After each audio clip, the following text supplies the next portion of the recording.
where Iran and Azerbaijan sharing the joint membership, and also Islamic solidarity is one of the cornerstone principles for Azerbaijan that we are together. For this organization, we should do more, and 26 Azerbaijan will host summit of the Organization of Islamic Cooperation.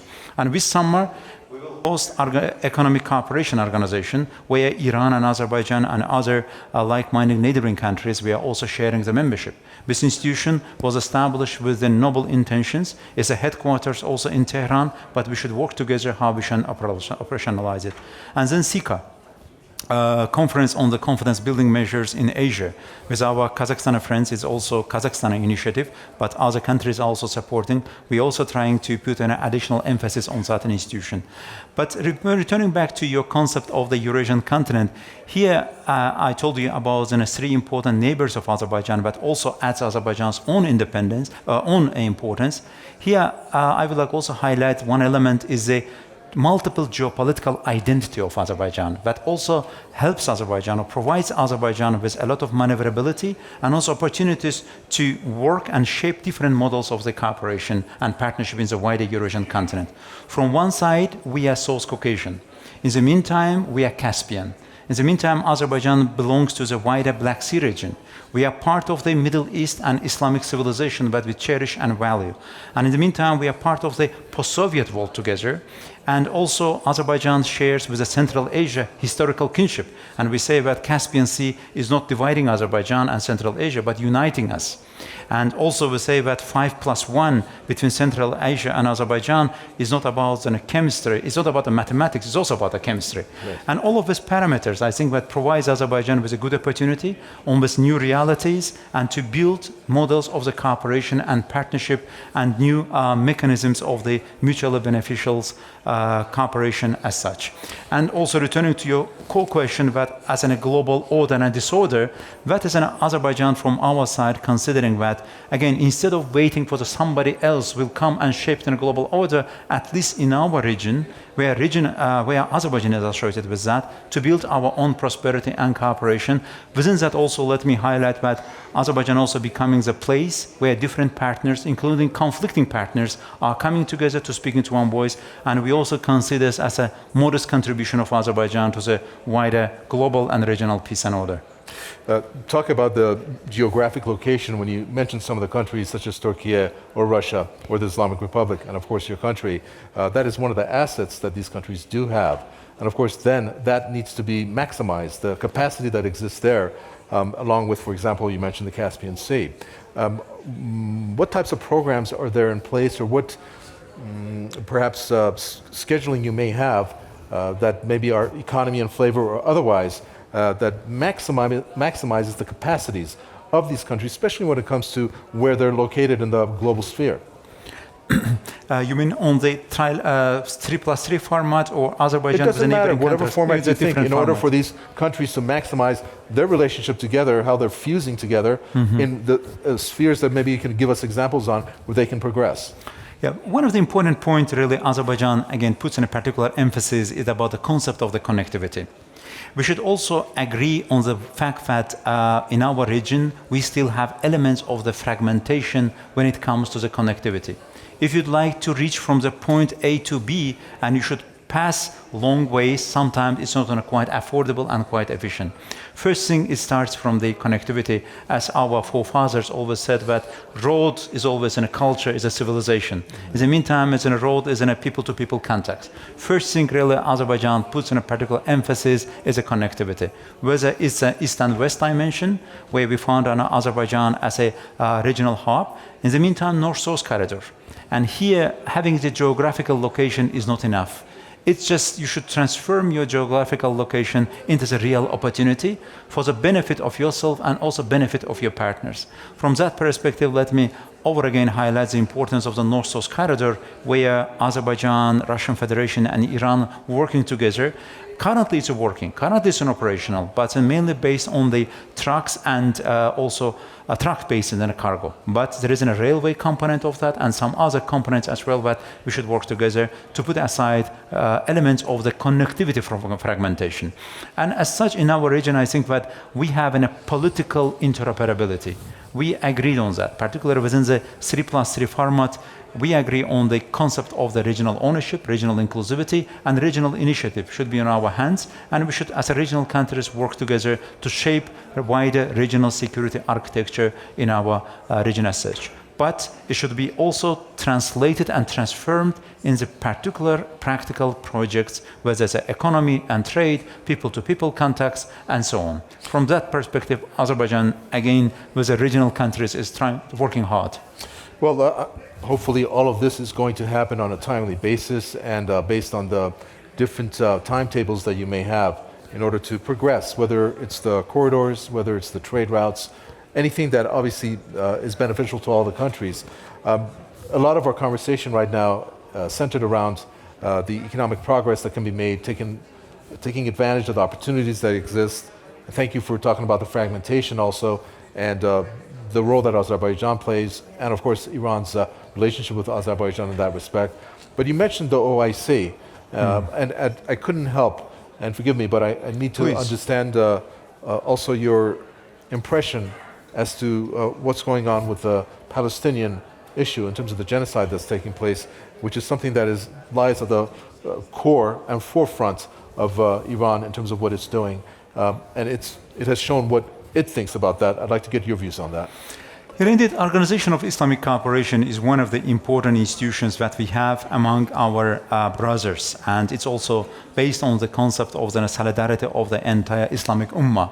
And Azerbaijan is an staunch supporter of the principle of the Islamic solidarity, and Islamic solidarity is also based on the principle of the justice and the norms and principles of the international law.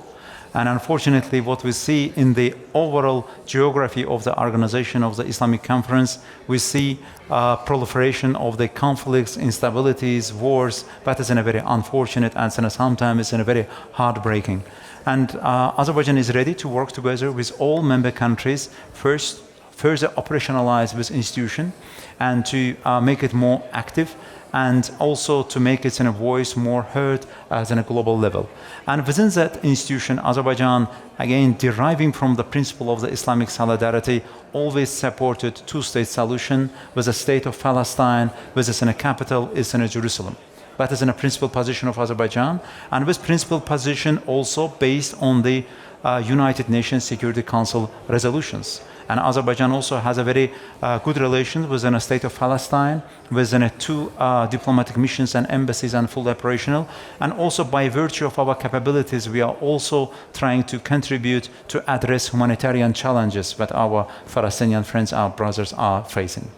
Okay, my final question comes on what you mentioned and expanded a little bit on, but I'd like to get further elaboration from you if possible, and that's the peace treaty that you signed with Armenia and the prospects of moving forward, what that would entail when it comes to that.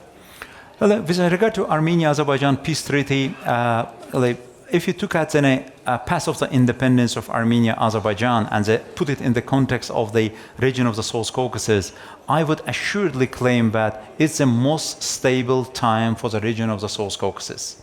And we have achieved through the military political means. And Azerbaijan was obliged to exercise its right of self-defense to ensure its sovereignty and territorial integrity.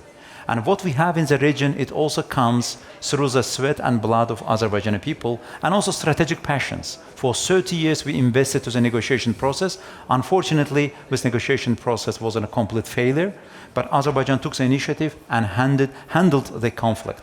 Now, conflict is over. And also element of the military confrontation is out of the Armenia-Azerbaijan relationship. And we are working on the border delimitation and demarcation. And on the separate track, we have also worked together and agreed almost on a text of the peace treaty between Armenia and Azerbaijan. Here is also worth noting that Azerbaijan, nevertheless, was in a country subject to the military occupation.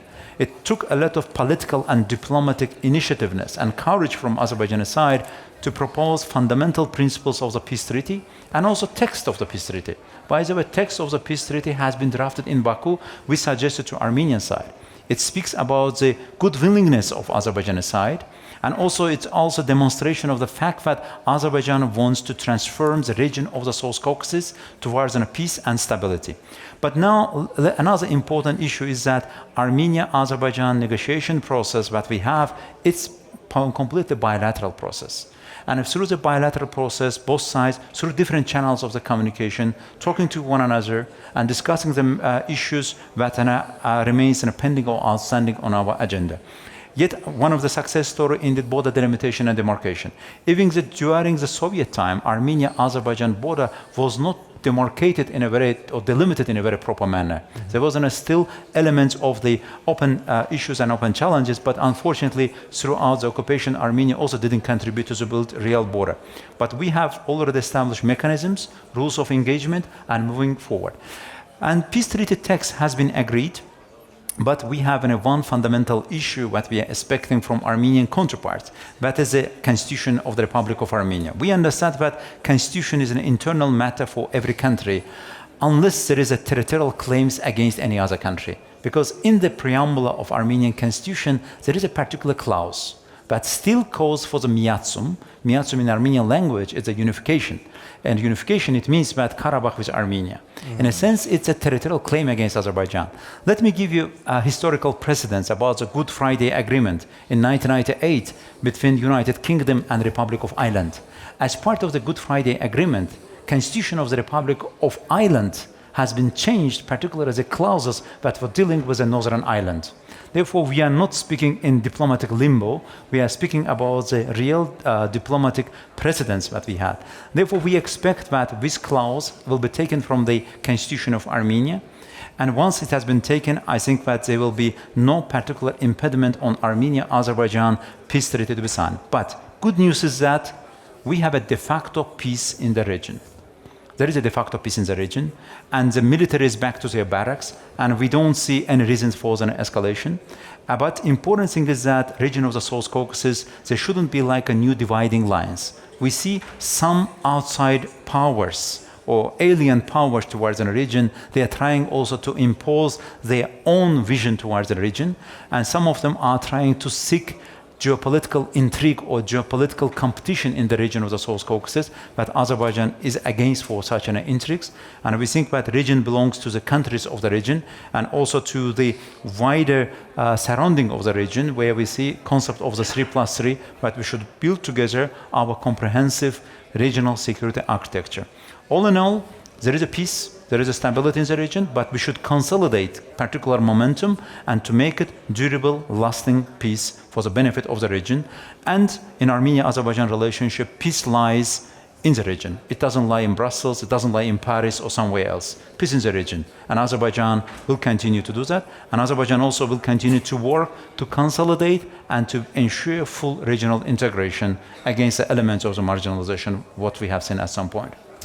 Well, that's great. Congratulations on the agreement. Congratulations on the incentive that you have and your government in order to get that integration, which involves regional countries in whatever format and whatever configuration that you mentioned. All of it sounds like it's all towards economic progress, which leads to peace and security, hopefully, in the long run, and for it to be maintained with regional countries' cooperation. I want to thank you, Hekmat Hajiev, Assistant President to Azerbaijan, for this one-on-one. Thank you so much for your contributions to this.